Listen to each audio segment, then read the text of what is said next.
Abataagaliza bali mu mukwano bo batandise dda okuvaayo ku nsonga za Princess Remy n'omwagalwa we. So ng'ate omuddusi w'emisinde asangidwa mu nnyumba ye nga yafudde. Tukwanirizako ku Newspark Channel, bambika comment katukolera ddala bulungi, ka like, akwesa n'okusharinga ng'otegeeza ku banno nti waliwo Newspark Channel gy'osobola okwesiga n'amawulire kubanga ffe tukuleetera ago agakakasiddwa, tebatutuuza mu bigambo, okitegedde mukwano. Waliwo ka notification bell akono kabakade kakoneko bajja kutegeeza buli lwe tuba tutaddeyo amawulire. Tutandikidde wa Princess Remy, fenga aba Newspark Channel mukwano twagala okuba nti no tukuyozaayoza olw'ekyo kye watuuseeko mukwano. Buli mukyalo ba buli muwala ekyo kyaba yagala abeere nga akituukako eyo step ebeera nkulu nnyo, naddala eriffe abaana ab'obuwala Guy n'aba nga proposinga gy'oli, will you marry me,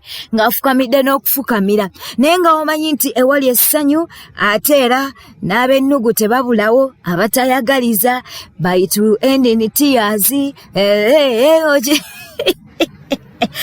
Abaana batandise okujjayo bwino ku Facebook. Tutandike n'ono yabadde ayogera ne Ssenga, bamuyita Ssenga Mazigwe, yabadde ayogera naye n'agamba nti ono olwo ne bali kubba wa Princess Remy azunzizza ekiriba.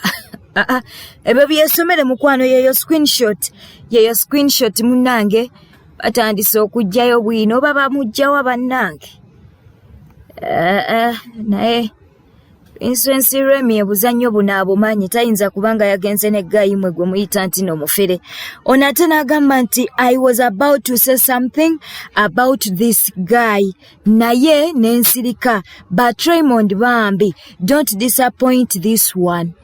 Remy, wish you the best. Ono ye yagambye atya mukwano, naye esooka oberenga wetegereza bulungi, beera nga wetegereza bulungi, tusome ffenna bwe bityo bwe biri. Naye badda Uganda temutudde, nti ono yakifuula Christmas celebration oba kyokka bambi abakazi bonna babeera bamulinze. Lwaki temumutereeza mazima? Byebyo mukwano bwe bityo bwe biri, bagamba nti ono yayagalako Kathy kusaasira. Si byaffe ng'aba Newspark Channel tubikuleetedde ng'ebiri mu kutambula ku mutimbagano bwe bityo bwe biri, naye nga ffe twagala okuyozaayoza Princess Remy olw'okuba nti no omwagalwa wo yasobodde okuproposinga, era aba it will end in tears mwe mumanyi. Bana abantu temubaweeza, bakyali mu ssanyu naye mubagirayo ebintu.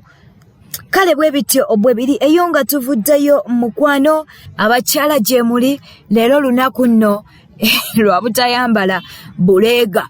Leero lunaku lwa butayambala buleega, olagako oba wayonsaako oba tewayonsaako gwamanyi, kasoba nga weekakasa nti ky'olina kikusanyusa naawe. Olagako ku mutimbagano buli omu obwedde ateekayo. Kale n'olwekyo olw'okuba nti n'olunaku olwaleero teri kwambala buleega, tukuleetedde ba celebrities ab'enjawulo basobodde okujjumbira ekintu kino.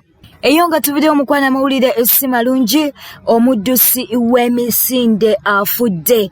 Omuddusi w'emisinde ayitibwa Agnes yaddukira eggwanga lya Kenya mu misinde egya mita 5000 egy'abawala Tokyo mu Olympics wa 2020. Munnange asangiddwa mu nnyumba ye nga afudde, era n'asangiddwako ebiwundu ebiraga nti yafumitiddwa mu lubuto. Bwe tutambudde mukwano badde mulabi mulungi, obadde ku Newspark Channel, waliwo ka notification bell akadako kakoneko bajja kutegeeza buli lwe tunaba tutaddeyo amawulire. Ka like, ka comment, okusharinga byonna bikkirizibwa wano ku Newspark Channel. Beera bulungi wana wasinze okuba nti no olaba amawulire gaffe mukwano, tukwagala nnyo. Oyinza kubanga oli mu Qatar, oli mu Canada, oli mu Dubai, Jordan, Saudi Arabia, Japan, twagala okubuuza okugezaako mu ngeri ey'enjawulo. Kagude Charles ogamba otya mukwano kw'ossa ne Namutebi Darat.